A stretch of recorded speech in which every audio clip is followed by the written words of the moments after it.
ইরানে খামেনি শাসনের অবসান ঘটাতে উঠে পড়ে লেগেছে যুক্তরাষ্ট্র ও ইসরায়েল।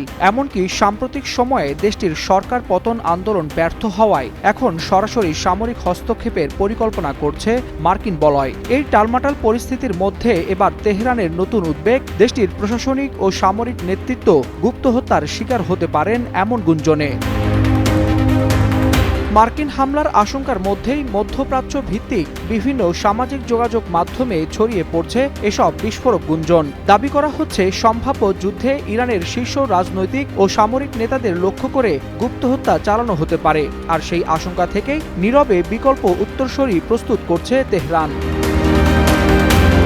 কয়েকটি এক্স অ্যাকাউন্টে বলা হচ্ছে, ইরান প্রশাসনিক ও সামরিক কাঠামোর বিভিন্ন স্তরে ব্যাকআপ নেতৃত্ব ঠিক করে রেখেছে। জরুরি পরিস্থিতিতে যেন ক্ষমতার কোনো শূন্যতা তৈরি না হয়, সেজন্য উত্তরাধিকার তালিকা আগেই প্রস্তুত করা হয়েছে বলে দাবি করা হচ্ছে।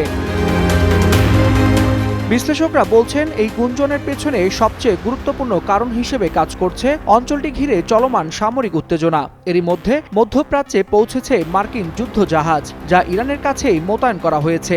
এতে যুক্তরাষ্ট্র ও ইরানের মধ্যে নতুন করে বড় সংঘাতের আশঙ্কা তৈরি হয়েছে।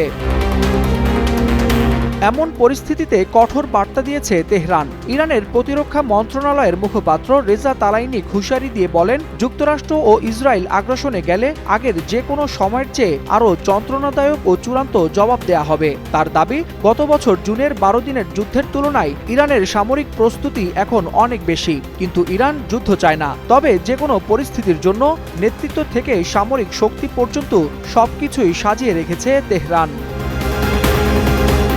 ওয়ালিউল হাসানাত, যুগান্তর নিউজ।